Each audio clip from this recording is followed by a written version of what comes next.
You are listening to How to Get Over Your Ex, episode number 206. Why do I feel addicted to my ex?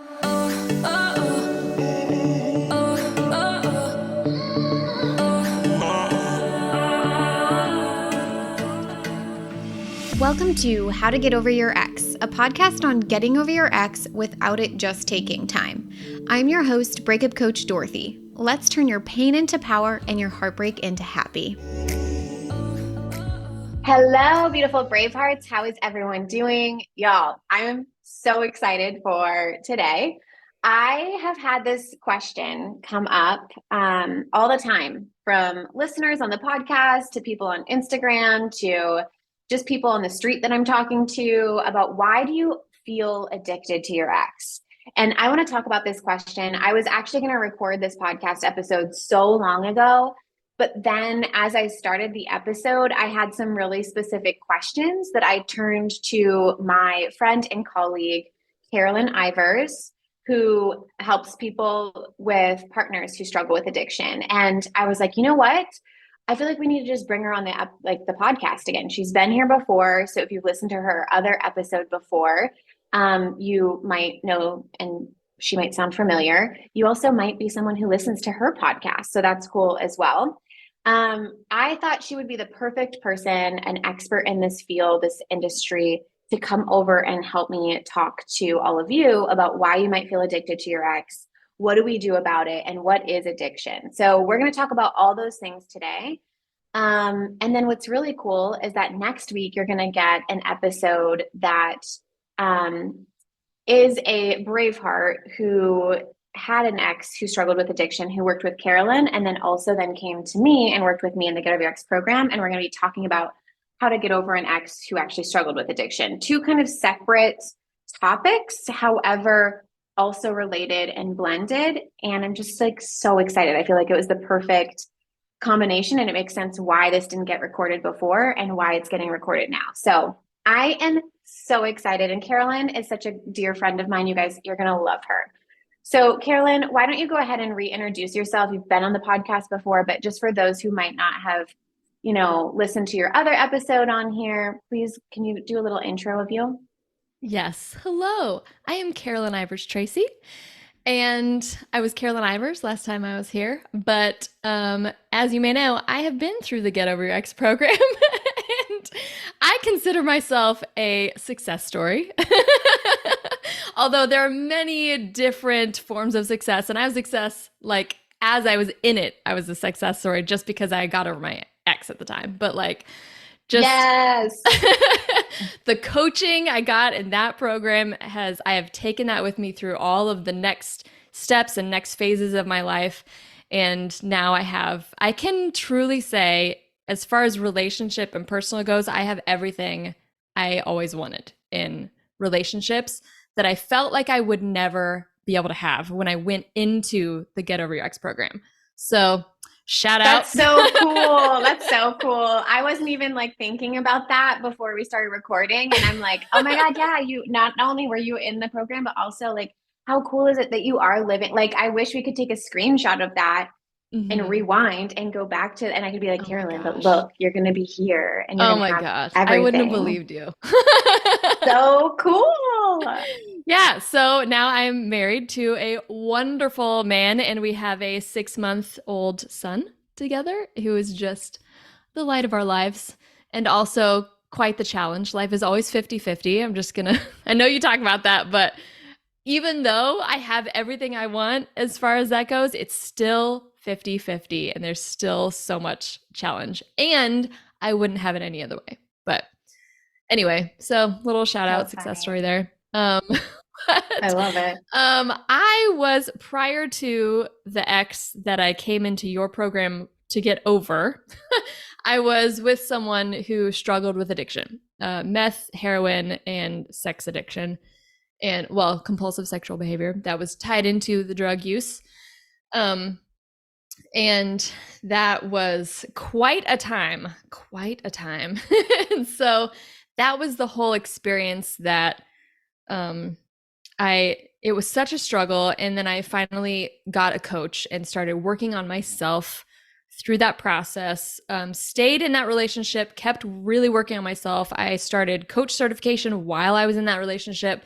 I really wanted to stay and I wanted to be with him, and I wanted to like learn how to be okay and still be able to be in a relationship with this person. So several years in that relationship, decided to ultimately move on because some boundaries were crossed. That was just a deal breaker that wasn't a deal breaker for a while, like him sleeping with other people. We're just going to get it all out there. Sex workers. He was sleeping with sex workers that he got his drugs from. So there's that. That happened for quite a while before it became a deal breaker to me because I didn't want it to be. And I was very confused about what is the addiction behavior and what's him.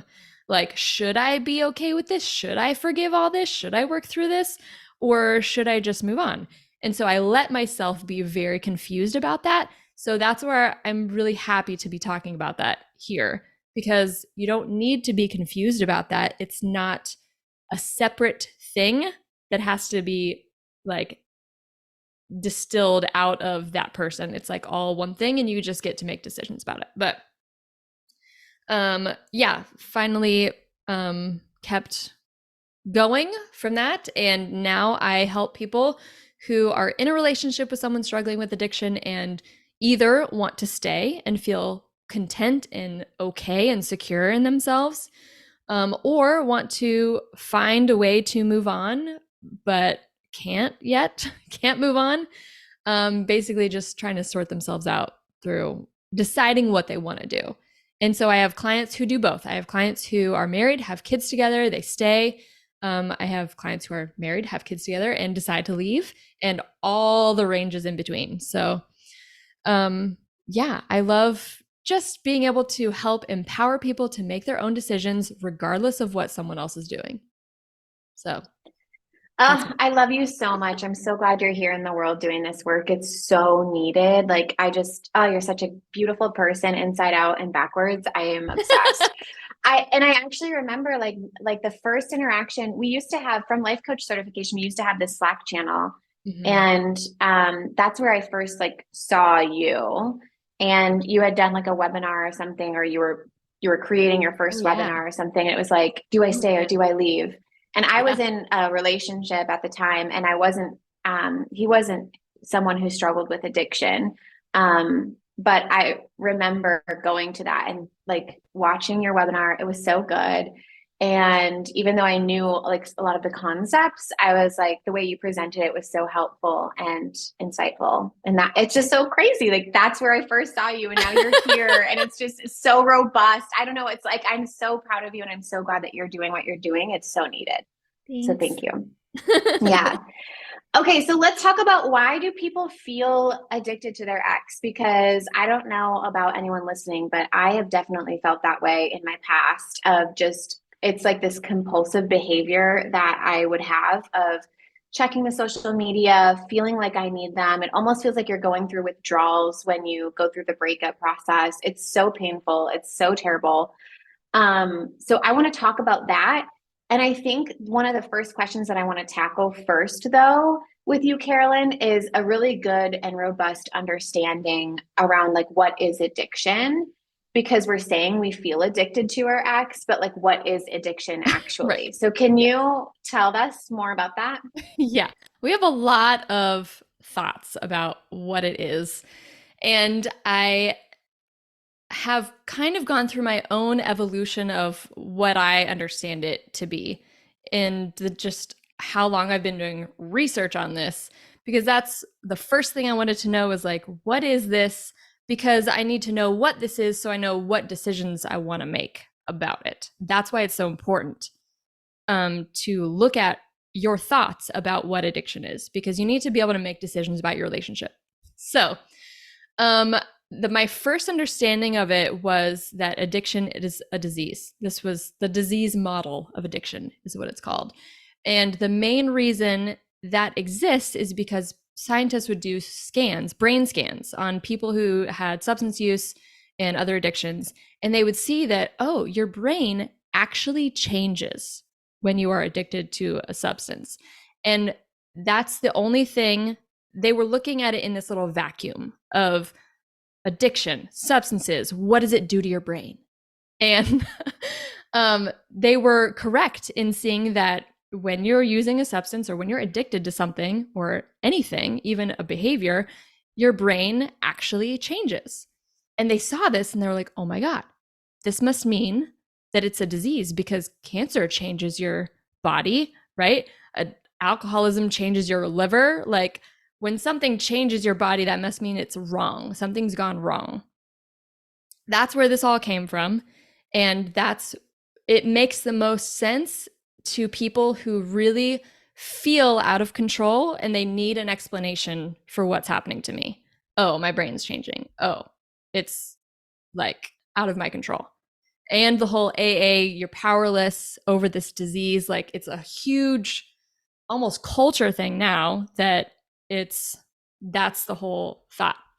However, there's been a lot more research on this by neuroscientists and a lot more culture change around like how you interact and a lot more anecdotes about people's lived experience. And almost any book you read at this point on addiction or something will bring up two separate important things, which is the story of the Vietnam war veterans who were using heroin heavily when they were over at war. They come home, they get reconnected into their communities, and they just drop it. They just stop using because they don't need it. And so that's the one thing people point to, and they're like, well, how can it be a disease? People can just stop using heroin, like the most addictive substance, right? Then the second thing is a thing called a rat park study, where they would isolate rats and offer them morphine or water. And the ones who were isolated, they would always pick morphine and do that and that and that. And then they had this other environment where it was just like elaborate, they called it a rat park. Other rats, a bunch of things for them to do, little like, courses and all the things or whatever.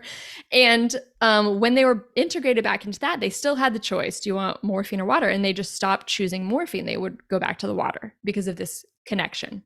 So that was that's the two main things people point to. And they're like, well, but is it a disease if people and beings can choose to just stop using it?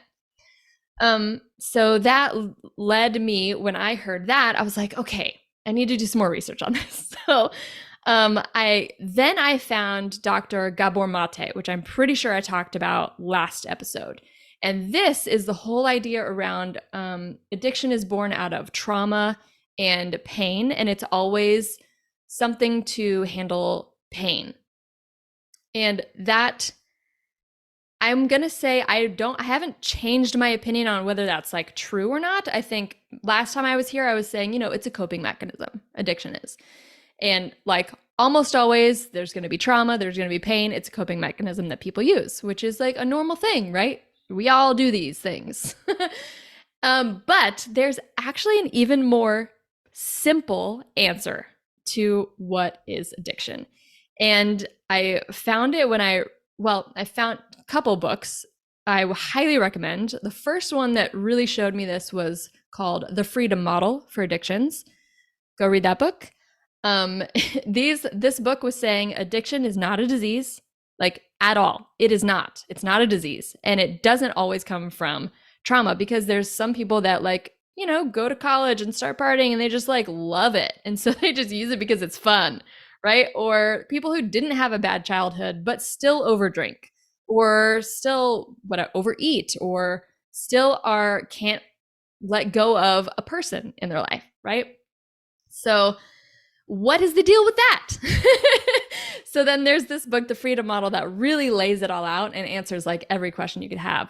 And then here's the latest book that I've read that you will love, I think, too. Have you read The Biology of Desire? No, but it sounds like something I would absolutely be obsessed with. Yes. So Mark Lewis is the author, PhD. He's a neuroscientist and also had addiction to substances in his 20s, but just stopped when he got older. And by the way, that's the that's most common is that people who use substances or are addicted, they naturally regulate their own substance use or just stop. They grow out of it, essentially. We're going to talk about why. So I'm going to give you from the book. Here's the definition. So it's addiction is a habit that grows and self-perpetuates relatively quickly when we are repeatedly pursuing the same highly attractive goal. Or in a shortened phrase, it's motivated repetition that gives rise to deep learning. So let me go into that a bit. Basically, addiction is the most normal function of your brain from an evolutionary standpoint. Addiction and anything. Addiction, we could replace the word addiction with learning. All your brain is doing is learning what's important to you, and then it's blocking out everything else, giving you tunnel vision for this one thing. That's so important. I love it. I love that. What you just said makes it so simple. You're Yeah. learning. Say that again. Can you say that again? Your You're brain learning. is just learning what's important to you and then blocking out everything else. That's where Yes. you see people letting go of their relationships, letting go of jobs, like nothing else seems important to them, not even interacting with their kids, because this one thing to their brain has learned this is the most important thing. Nothing else matters. Like Oh, all the that's other good. goals you have will fall away when you are singled in on this one thing. And yes, substances can, like, it seems like that would be the thing, but this also happens with behaviors, gambling, porn, gaming online, social media. I mean, relationships. Like, it's the same exact function of your brain. So let me see if I can go down here. He talks is this book. I love this book. It's a really good mix of talking about the details of the neuroscience and biology of what is happening in your brain when this happens, and also just the experience of this is about repetitious, repeated thoughts. It's thought patterns when we come back down to it. Which makes sense to me, right? I mean, Yeah. all of it. It's like, oh, I love this work so much. I love this work so, so much. Yeah. And then, like, near the end of the book, he actually goes into exactly the topic we're here to talk about today. He says, there's one very normal human endeavor that most of us recognize as the epitome of blind desire and recurrent pursuit: falling in love. Lovers think obsessively about their love object, exaggerate his or her positive qualities, and avoid thinking about future repercussions. Romantic love, but also parent child love, and even perverse forms of love like fetishism, sadomasochism, can easily become compulsive, difficult to control, and overly focused on the immediate with little regard to long range forecast. The parallels with addiction and love are obvious, at least in the realm of psychology and behavior. So, and then he says, I don't think there's much more to add to this comparison. If addiction is a disease, then so apparently is love. That's so good. I love that. Yeah, he goes into this whole thing about desire being the main driver for all this. And he talks about, I love this thing that he talked about. Like, the desire is how we live. It's how we've survived over all of these years. It is how you pursue what you need to survive and then put it in your body, right? So he's like, when you're putting your fork in this beautiful pasta dish and you're lifting it to your lips, it's like the desire and anticipation is everything to you. That's the only focus. As soon as you put it in your mouth, your brain goes to the next thing or like whatever else you were doing, because you've now taken care of that evolutionary need. And it's like, oh, I don't. This is why I think, like, Esther Perel says, can we want what we already have? Because as soon as we have what we want, we don't want it anymore. And he's sorry, I'm just like on a you're gonna have No, to I edit love this. this. My brain is flitting all around to the things that he talks about, but he says there's a distinct difference between wanting something and liking something. Desire is different than pleasure. So I had a experience with this. We were just on a road trip up to my family's house in Pennsylvania, and we were in a gas station, and I was like, I kind of want a snack, and I saw fudge rounds, right? And my brain was like, ooh, yeah, let's get a fudge round. It was the double-decker fudge round, by the way, which is like stupid. Why does this exist? I don't know. But my brain was like, that's a good idea. Let's get that. I start eating it, and I'm like, the first couple bites, cool, whatever. Yeah, yum. And then I get like halfway and I'm like, this is disgusting. What am I doing? It doesn't even taste like anything. It tastes like nothing. It tastes like maybe even plastic. And I realized what was happening. And I'm like, I'm going to put this down. I don't actually want this, because the desire was high when I picked it up, took it to, and even when I'm unwrapping it and putting it in my mouth, as soon as it's in my mouth, I'm like, I am not enjoying this. The pleasure was not there because they're not the same thing. So that's why it like brings me back to something. What he says about desire is this disproportionate relationship makes perfect sense between, desire and pleasure. The evolutionary requirement to focus on pleasure is almost nil. Nothing. Once the food is in your mouth, there's nothing more you have to do to improve your odds of survival and procreation. But the evolutionary requirement of getting the food to your mouth as driven by desire is immeasurable. So this brings me back to everything you talk about with the connection with your ex is over desire. This is the reason why you're not over your ex is over desire. I feel so validated right now. You have no idea. I'm like, damn, I love this. I mean, I already knew it was all about desire because that's what I teach, but I just love finding other sources who also like confirm that. That's, I mean, I could talk about desire all damn day. I'm so excited to read this book. Yes.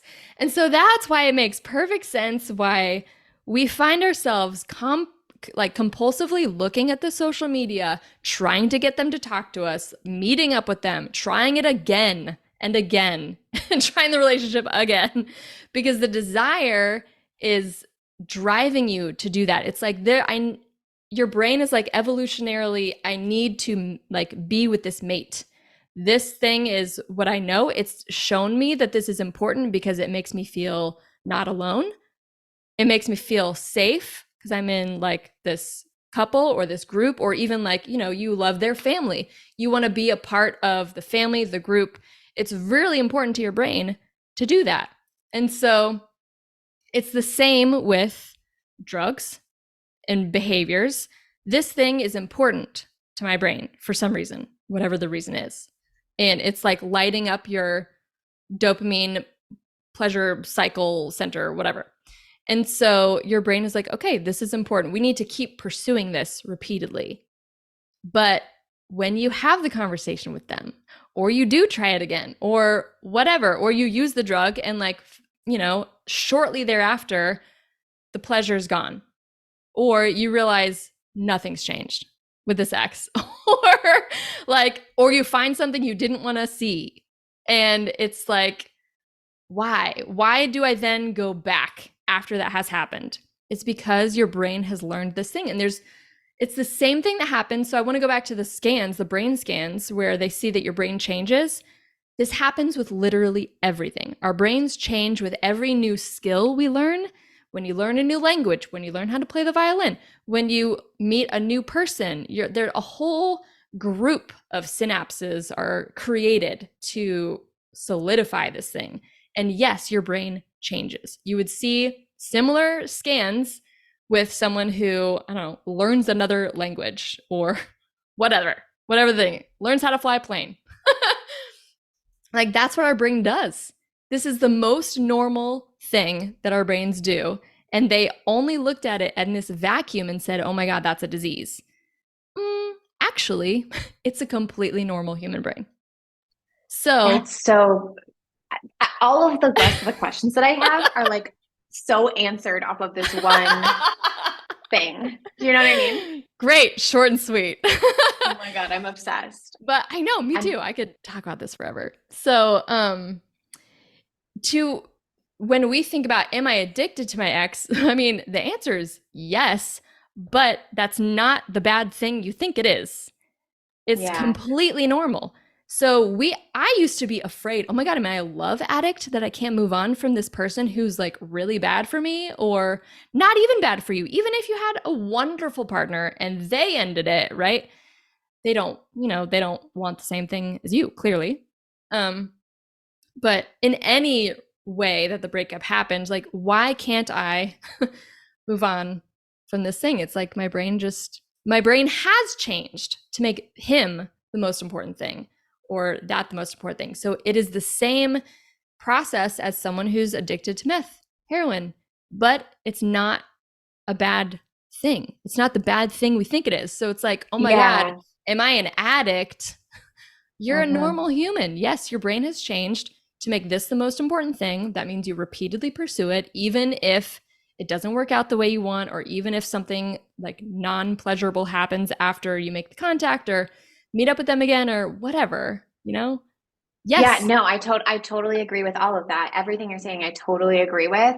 And it's funny because I actually even wrote down like love addiction and wanted to Mm-hmm. kind of like talk about that with you too, because Yeah. I think when we describe it in that way, it also feels more out of our control. Yeah. And you answered that with talking about like the disease model type of addiction. It can be very disempowering and feel Yeah. like it's out of your control and there's nothing you can do about it except for like go away to a center, which by the way, I'm building the Heartbreak Hotel where people come for 4 days Oh and my work God. on getting over their ex in 4 days. So I'm I like very excited love about that. that. I love Yeah. that so much.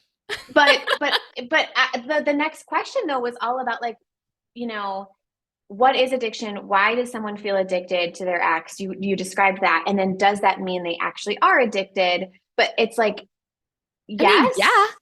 yeah, but it's not a Yes. bad thing. Like that doesn't No. have to be a bad thing because there's so many things. If by the definition that you're talking about, I loved it, the learning portion, then I'm addicted to a lot of things. Yes. I'm like, I right now, what feels most important to my brain is becoming a mom. And so a lot Yeah. of the other things that were seemingly important to me are really just falling to the wayside. And I'm Yep. very hyper focused on becoming a mom. Mm-hmm. Yeah. Yeah. So if the question is like, am I addicted? Yes. And all you've done is learn this one thing. You can unlearn it Mhm. and or you can shift your focus and decide what you would rather desire. So Right. I'm And actually that's why, go ahead. yeah, I was just going to just side note of like, that's why the desire piece to me in my business is so important. So anyone who's new to this podcast, maybe this is the first one you're listening to, what you're going to learn throughout the How to Get Over Your Ex podcast is I talk a lot about desire and how that if you have a strong desire for your ex, we measure this with my clients on a scale from 0 to 10. How much do you desire your ex and how attached do you feel? And when we look at getting over your ex, it's really important that we reduce desire for your ex. And when Mm-hmm. you learn how to reduce desire, that is addressing the core problem, the root Yes. problem, rather than breakup symptoms. And Yeah. when you reduce desire for your ex, all of the other breakup symptoms of constantly checking the social media, constantly thinking about your ex, worrying about running into this person, or maybe you co parent or work with your ex and you get triggered every time you're around them. If you have zero desire for your ex and you have zero attachment to your ex, those things are no longer problems. Nope. And so and desire is something that you can change through Mm-hmm. your thoughts because thoughts are optional. And so that's what Yeah. we're getting at here is just saying that even when you feel addicted to your ex, you have a lot of control because we can learn how to reduce your desire through thought shifting and through, like you said, shifting your focus.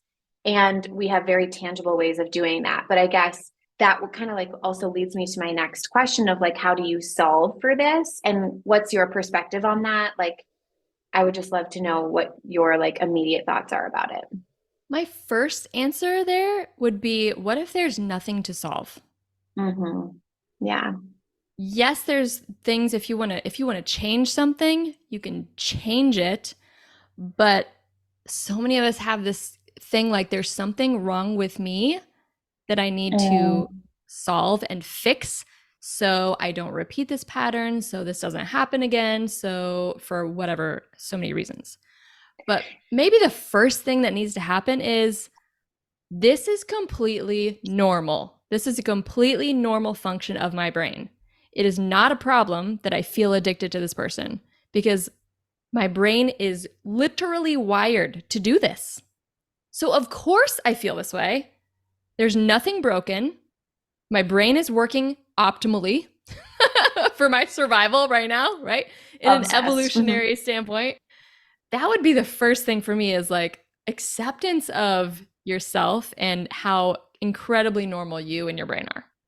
Can we pause on that? I so want to piggyback off of that because I Mm-hmm. just did like, not just a while ago, a couple months ago, I did like a 4 day self-love thing because I really dove deep into love and what is it and partnership and like all of this stuff. And one of the biggest things that, and it's been said to us so many times, but it landed differently recently for me around not all action is the same. Like you could still have the same action, but if it's fueled from different feelings and different thoughts, it doesn't create the result that you want. So some of you, because this was me back in 2016 after my breakup, I did all of the things. I googled how to get over your ex, how to forget and let go, how to move on when your ex moved on quickly, and I did all the things. I journaled, I meditated, I traveled the world. I literally did all the things, but I did it from the core belief that something was wrong with me and I needed to be fixed. Yes. And when I thought that, I felt so much shame and disappointment and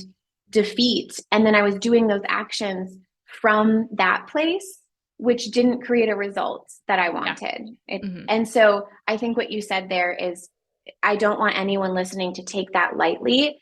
You could take all of the actions, but if you're taking all the actions from like, there's something wrong with me and I need to fix myself, it's not going to result in anything that you want. Amen. So good. Let that soak So in. good. Yeah. Oh my goodness. And I then, think what, yeah, yeah, tell me what like, your end then of is. course, there are next steps, right? We're not just going to leave you hanging with, oh, just accept yourself. But that's the most important thing, honestly. And Mm-hmm. then you get to look at what do I truly desire? Because all the interaction with your ex, all of that, it's desire. But, as our mentor, Brooke Castillo says, that would be maybe a false desire. In it's oh my god, there's like so many ways to go at this. Like the whole want match. I just did a podcast episode on this, so this is top of mind for me. Is you can want the same thing as someone, but are you both ready and actively moving toward that at the same time? And if not, that's cool. You get to decide what your timeline is, how long you want to wait for someone to get there or do the work to get there or like whatever.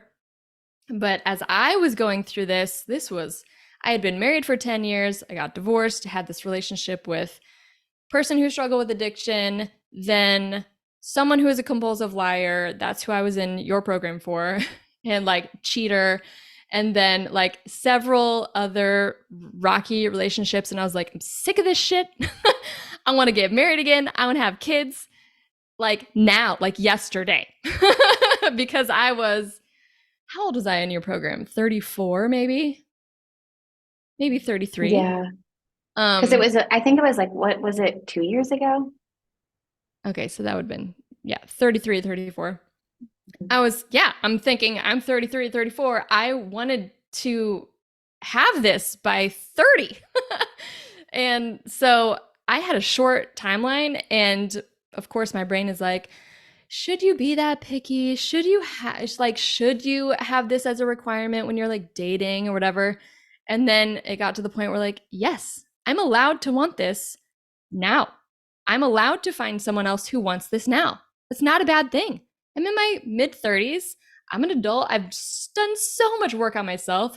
This isn't like I'm 21 and I like want to get pregnant and sorry, no shade to 21-year-olds who want to get pregnant, but like I know who I am. I know what I want. Let's do this. And so once I like gave myself that permission, Then I was ruthless with like my what's it called? My filter of when I'm going on dates, here's all the things I want to know.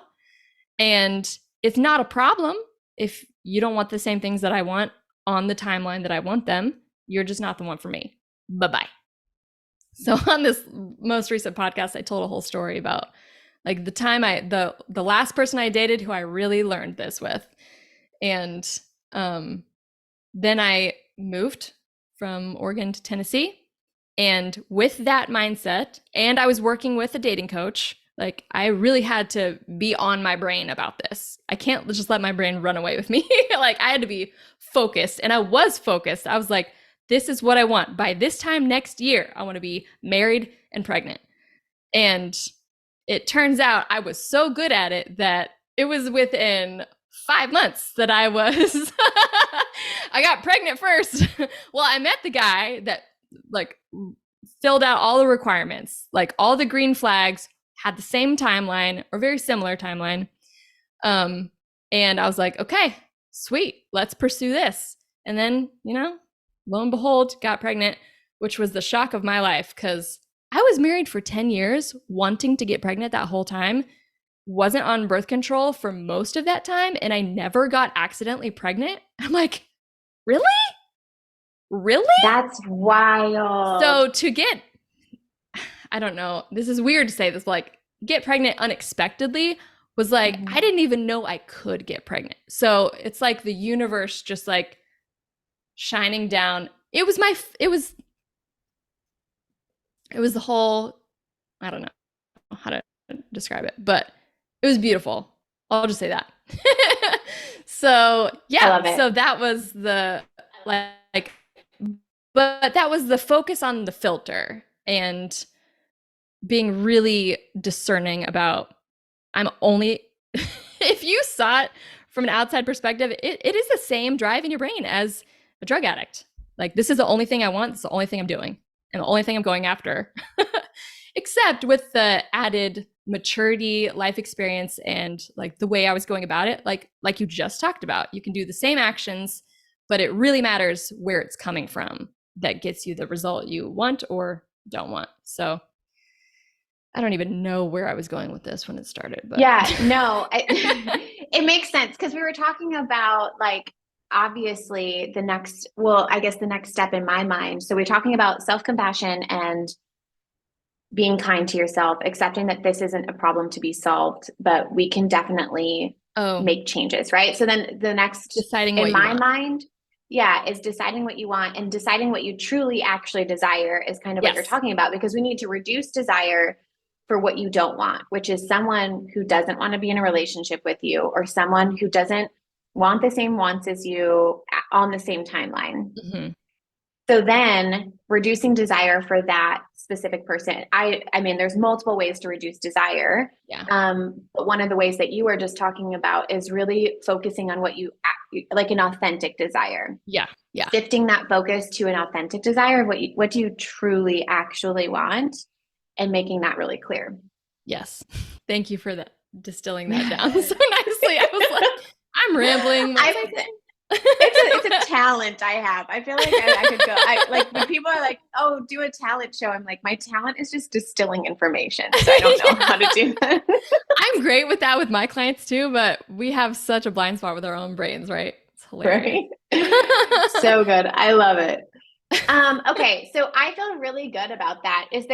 I think the only thing that I want to talk about that hasn't been spoken about here on our episode today is that when we think about addiction, one of the things that comes up for me is the compulsive behavior that goes along with it.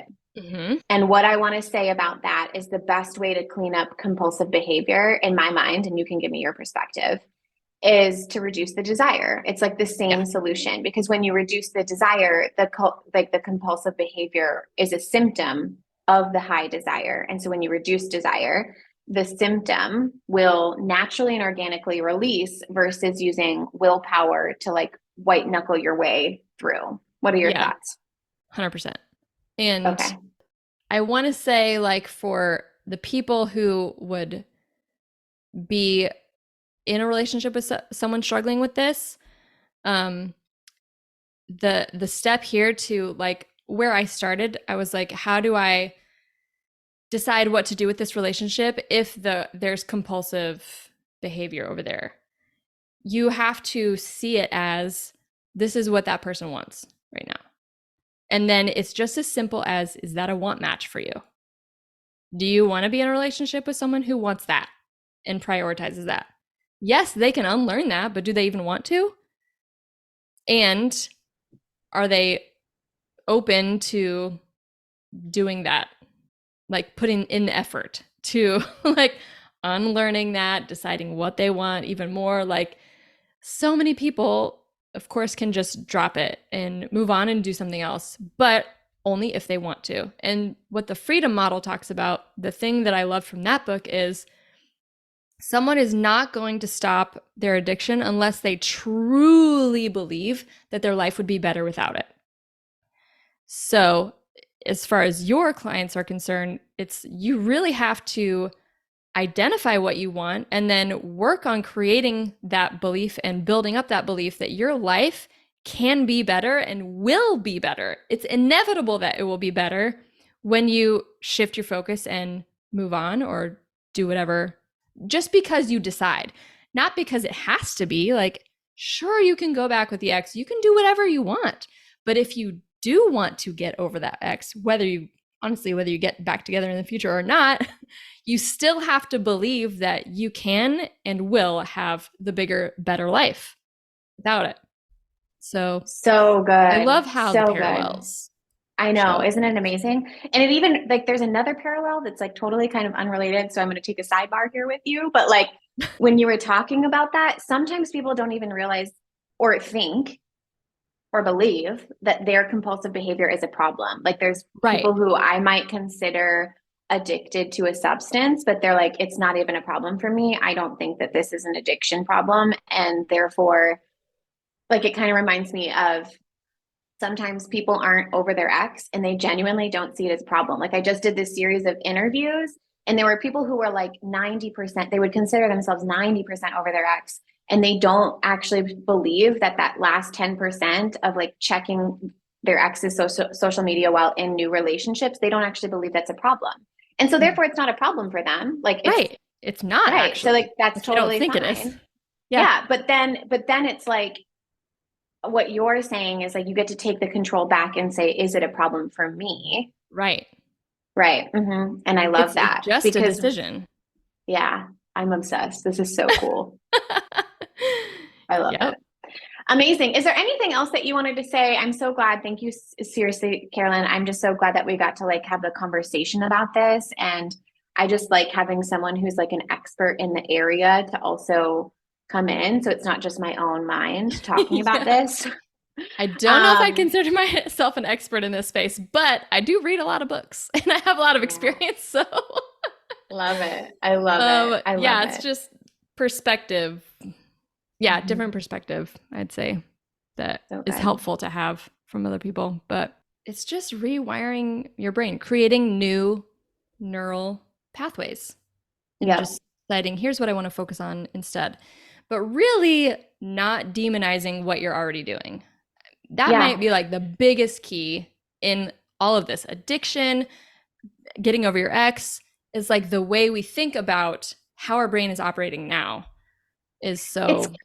It's comparable to ice cream. This is why I use all of ice cream analogies, is it's literally the same thing of like you having a love affair with ice cream. Like it's the same thing. We can reduce desire through our thinking with ice cream. And that's what you're learning how to do with your ex. And if an ice cream store like closes, you're not completely terrified that you're never going to have their ice cream flavor ever again, because you can go to a new ice cream store and maybe try out even flavors you never even knew existed. So like, oh my God, it's like when I found frozen custard, I was like, what? What? You can have ice cream that's like 10 times more creamy? Are you kidding me? I love it. That's when I switched from Breyers to Tillamook. I'm obsessed. Just ice cream, but oh my God. But it is that simple when you're thinking about like, I'm never going to find a partner like this. I'm never going to find someone who likes all these things. Yes, you will. If that's what you want, then all you have to do is that's your filter. You just ask. Mhm.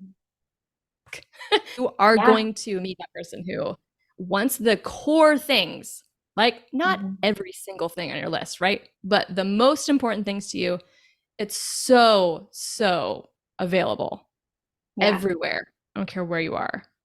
You I can love have it. what you want. You can have what you Love want it. when you want it. Yes. I think Or that last piece is sooner. important. Ooh, I Mm-hmm. like that, or Or sooner. sooner. That's what happened to me. I was like, I want to by this time next year. I want to be I whatever. And love it that. happened 6 months sooner than that. I love you so much. It is so Thank you so much, Karilyn. I love You're you so times a welcome. million. I love I really, really you. appreciate you coming So on. fun. Seriously. And I'll go ahead and I'll link all the things in the show notes so everyone listening can not only find her other podcast episode that we did, I'll link her podcast, and I'll also link the book that you told us about. Yep. The biology of desire. So good. Yeah, amazing.